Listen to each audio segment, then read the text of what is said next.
He wasn't letting me sit in my chair. So I think Okay. it's- So volume is in liters. Okay, the second one we're going to talk about is temperature. And yes, we have worked with temperature. We all know that temperature can be measured in Fahrenheit, which we don't use in science. Celsius, which we frequently use in science. But there is another unit that we must use for the gas laws. And it is something called, yes. Go ahead, what's it called? Kelvin. Okay, so we will be working with temperatures in Kelvin. So just like we would write degrees C or degrees F if we were doing Celsius, K is what we write for Kelvin. And they usually don't write a degree sign because of the system it's derived from. Yeah, like Kelvin Klein. So because we have to work with Kelvin, we have to know how to convert into Kelvin because temperatures are not usually given to us in Kelvin, but in Celsius. So very, very simple conversion. If you are given the temperature in Celsius, to find Kelvin, you just add 273 to that value. So anytime we are talking about temperature, we have to change it to Kelvin.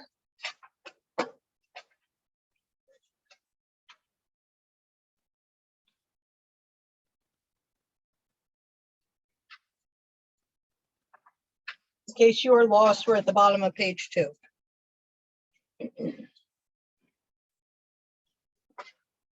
Okay, last but not least, we have not worked with any pressure yet. Pressure can be measured in different units. We're going to focus on the main one that is used in science, and it is called the atmosphere, or ATM for short.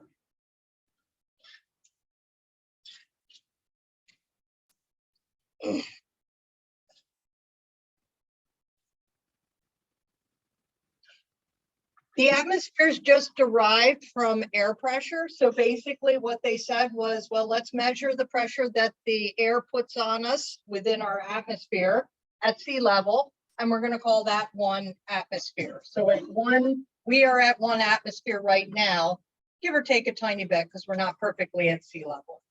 Okay, because pressure does change based on the level you're at.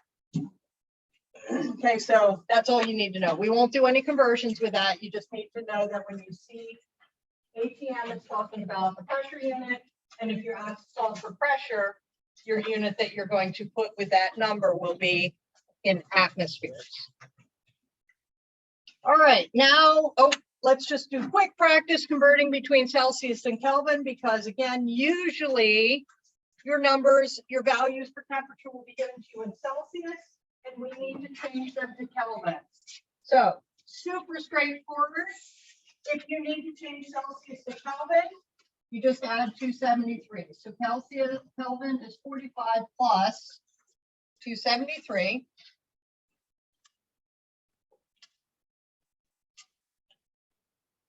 And we put the K instead of the degrees C or the degrees F.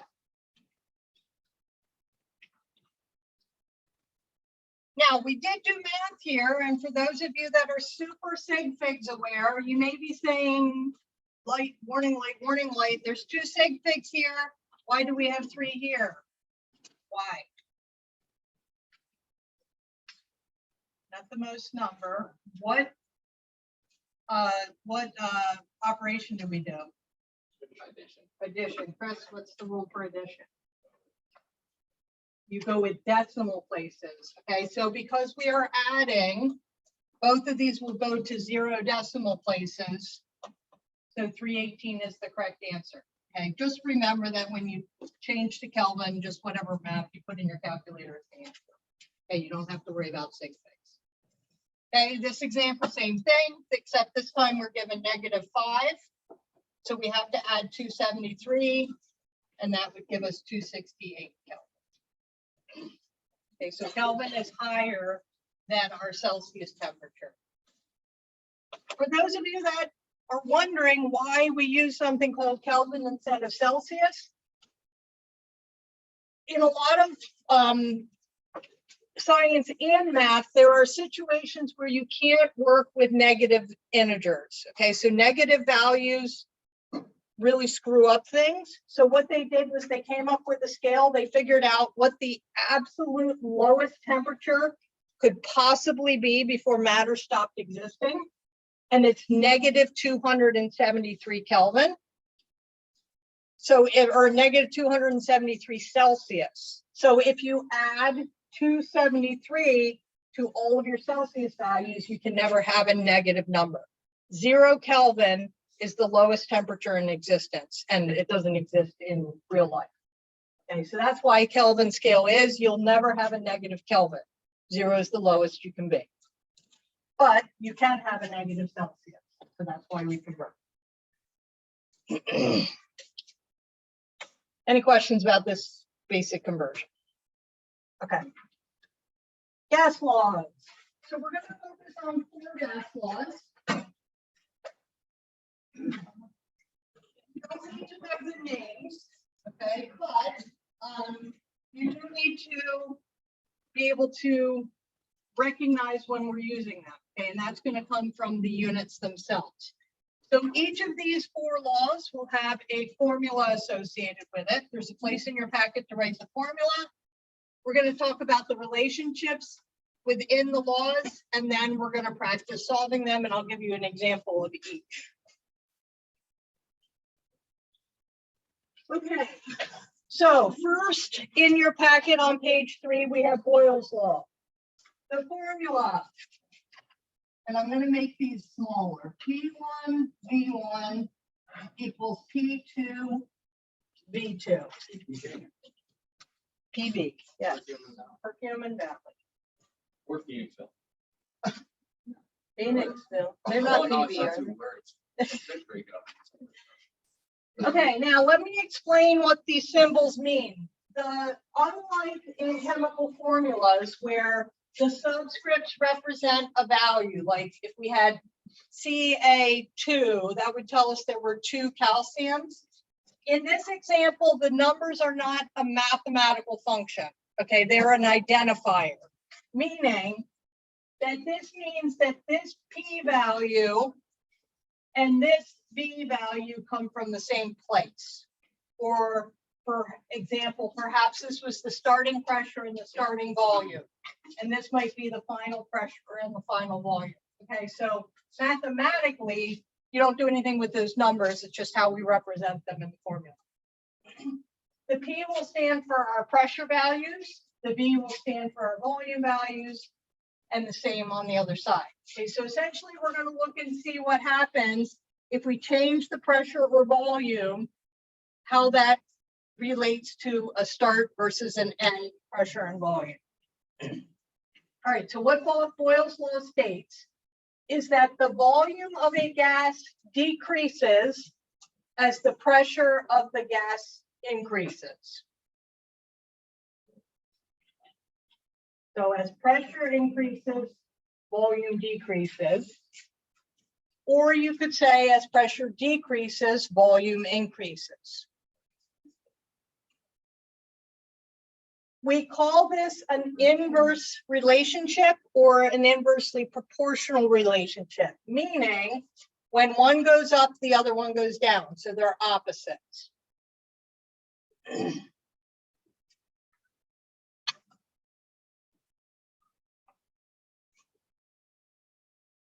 Okay, here's a visual example of Boyle's law in action. Okay, within a sponge, even though it's a solid, there are air pockets in here. Okay, so there's air within a sponge.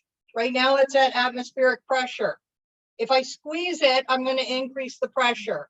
What happened to the gas inside the sponge? Well, it's not a sealed container. Let's pretend it was sealed. What would happen to the gas inside here if I squeezed it? It would condense, it would get smaller. Okay, so the volume decreased when I increased the pressure. If I release the pressure, decrease the pressure, the volume of the gas is going to expand again and it's going to increase. Okay, so that's one example of Boyle's law. Here's a couple more in this video. Okay, what he is going to use here is a vacuum apparatus. When you put this on here, it's going to pull out he's going to basically lower the pressure inside there. It's going to force the pressure to go low, and you're gonna see what happens to the volume of the balloon when you reduce pressure.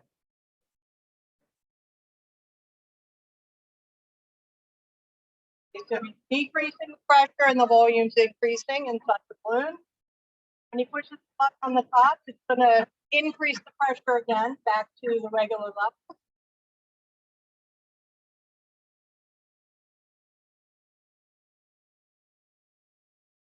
And you can see the balloon decrease. Okay, no new air was added because the particles within that balloon.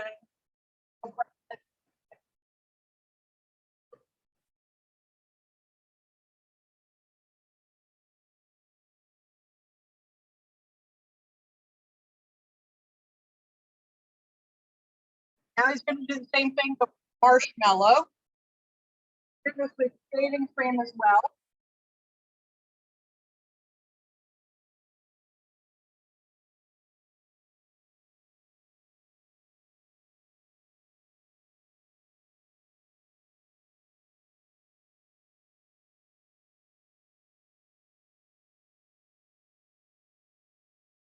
Again, you're reducing the pressure. Moving the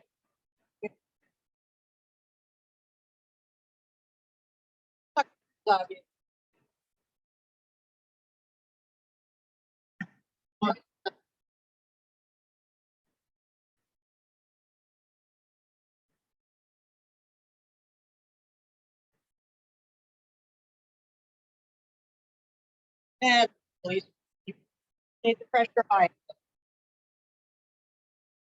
Now, if you put pressure into that space, the marshmallow would compress even further into a smaller volume. Okay, so basically, I think of pressure as like squeezing. If you squeeze a gas, it's going to make its volume smaller.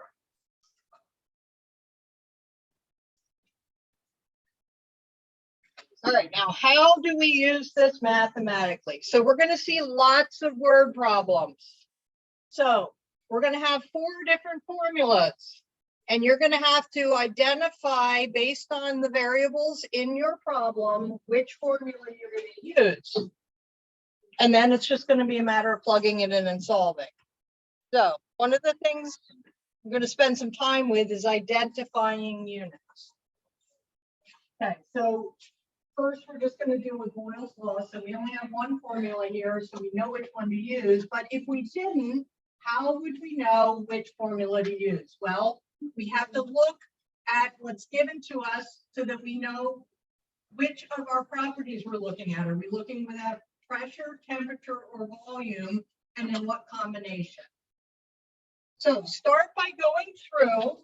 After you read it, calculate the volume of a sample of the gas at 5.75 atmospheres if it occupies 5.14 liters at 1.2 atmospheres. Then it adds this information. It just says assume constant temperature. Okay, sometimes it may not even mention temperature. It may say at a constant temperature.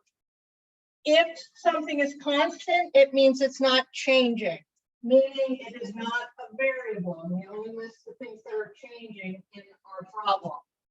So you only have to identify the known information. So as we read through, we find our first number and we see ATM. What property or variable does that unit represent? Pressure. Okay, atmospheres are pressure. I'm just going to put a P over that because we know that's a pressure. Next number has an L. What does that represent? Volume. So I'm going to put a V. Atmospheres represents pressure. Okay, so you can see all of my numbers I have labeled with either a PV or a T. 2 P's and 1 V. Last but not least, we find out what we're trying to find. And in this case, it says calculate the volume. So there's going to be our other V. That's our unknown. All right, now, since we have 2 P's and 2 V's, we need to figure out which V goes where and which P goes where. The numbers simply tell you that these are grouped together, meaning if we are talking about a certain pressure, what is the volume at that pressure?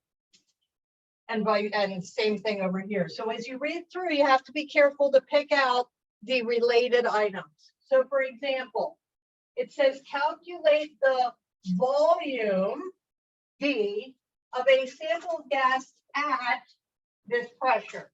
So this volume would be at this pressure. So I'm going to make those two the same number, P1 and P1.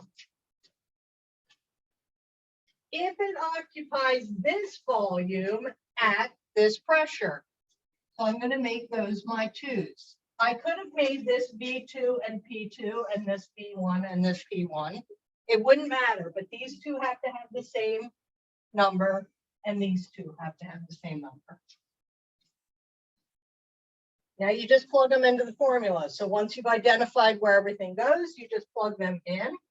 So P1 is 5.75. Again, I'm going to leave off units to keep things less complicated when we do the solving algebraically, and then we'll put the unit back at the end. V1 in this case is what we're trying to find. Okay, so again, you can make it an X, you can make it a Q, you can make it whatever you want. You can keep it as V1 if that's what the way you prefer to do it. I'm just going to always put an X in for what we're trying to solve for. P2 was 1.2. V2 is 5.14. Okay, so if you get this far, you've already earned half the points in the problem. Okay, now you have to solve it. Okay, so in this case, we don't have fractions, so we don't have to cross multiply. We need to get X by itself. So we must undo what's happening over here. We have to get rid of the 5.75 by dividing both sides by 5.75. That makes these go away. And we end up with X equals this times this divided by this.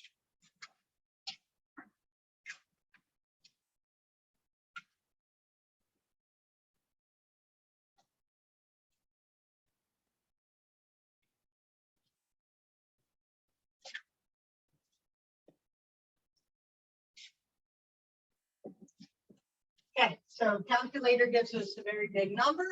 What are the last two things I have to do? Sig figs. How many sig figs should I have, Cole? 2. Okay, least number is 2. And what else, Leo? Unit. And what should my unit for volume be here? Liters. Okay. Remember, volume will always be in liters. Pressure will always be in atmosphere. And temperature, when we get to it, will always be in Kelvin. Okay, so if your answer is not one of these units, for now at least, then you've done something wrong. Okay. Any questions about that example? No? Okay. All right, we'll get to practice these a lot more then, but we're going to move on to the next gas law, which is called Charles's law.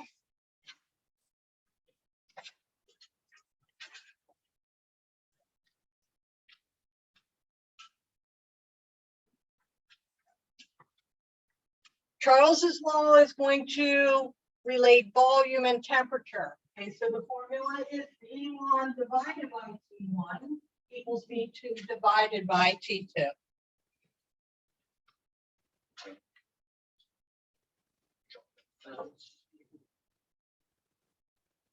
So in Charles' law, we assume constant pressure. Okay, so that's not a variable here, which is why P is not listed. It says that the volume of a gas increases as the temperature of the gas increases, or the volume decreases as temperature decreases. Okay, this is considered a direct or directly proportional relationship because when one goes up, the other one goes up. And when one goes down, the other one goes down. Why does this happen? Well, remember that temperature measures speed of particles. So if temperature is high, if it increases, we're increasing the speed of particles. They move around a lot faster. And if you are in a flexible container, meaning one that is not fixed or rigid, like a balloon, the walls of that container will stretch, okay, to fill those fast moving particles. An everyday example of Charles' law in action is a hot air balloon. Okay, when they go to the field, they lay out this big, huge, fat, flat balloon. In that balloon are air particles. It's just they're very cool and they don't take up much space at all. They add heat, big flame to the inside of the balloon. They are not adding any air. Okay, they're not blowing air into a hot air balloon. They are simply heating up the gas particles that are already there. The gas particles spread out to fill the volume of the balloon, and the balloon rises. Okay, so that is Charles' law. Here's another example, same idea. The balloon would be like a hot air balloon, but this balloon is sealed with a fixed amount of gas in it. And the heat they are applying to increase the temperature is just a hot water bath.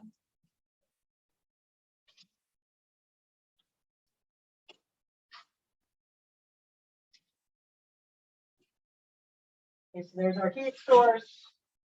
Increasing the temperature of the gas inside the balloon. The balloon is starting to expand.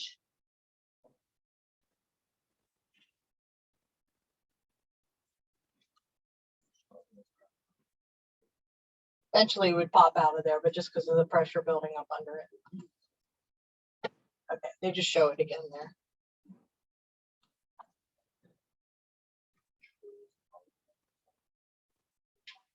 Okay.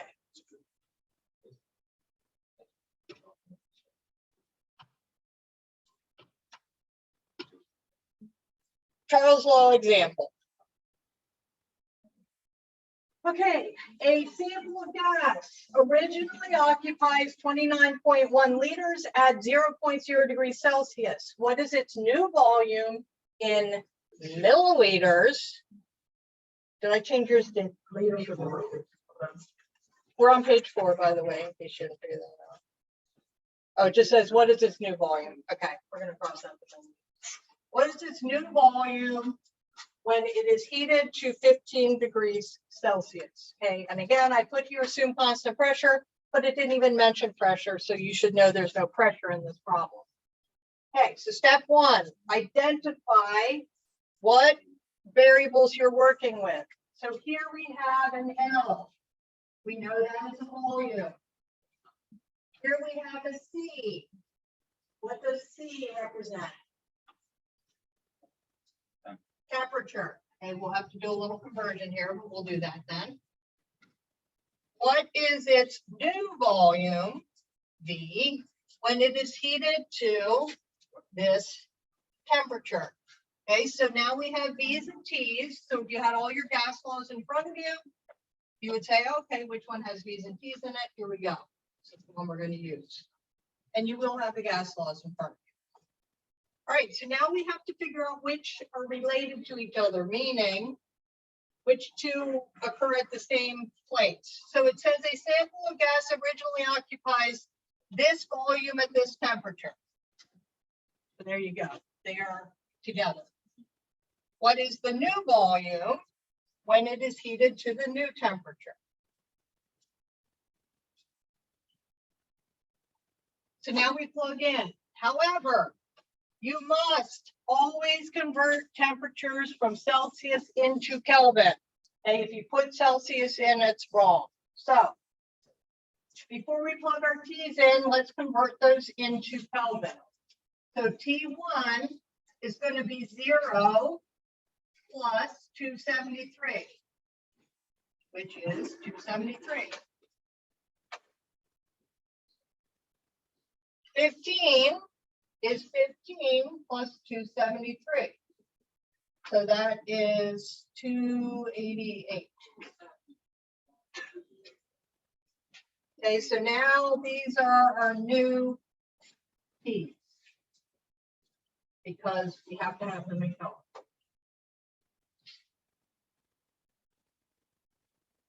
All right, let's plug them in. V1, 29.1.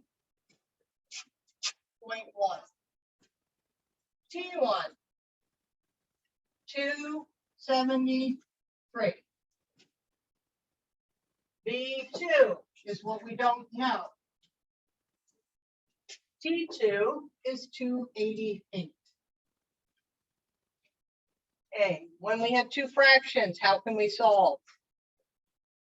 Patty, cross multiply. Okay, so start by cross multiplying.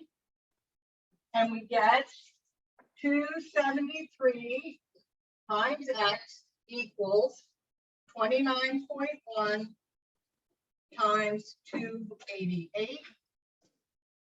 To get x by itself, you're going to divide both sides by 273.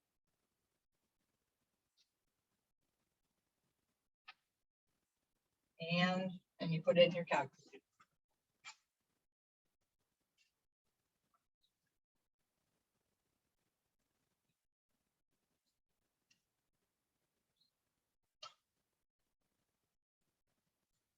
How many sig figs are going to be my final answer? 2. Okay, so now I want to point something out here because different texts, different things say different things about temperature. I would accept 2 or 3 sig figs here. Here is why. If you go back to the original problem, that there were 2 sig figs. And yes, they are significant because of the decimal. It's weird. It's actually 1 sig fig. But anyhow, the other school of thought is, since you have converted it to Kelvin, you have to use the sig figs in that one.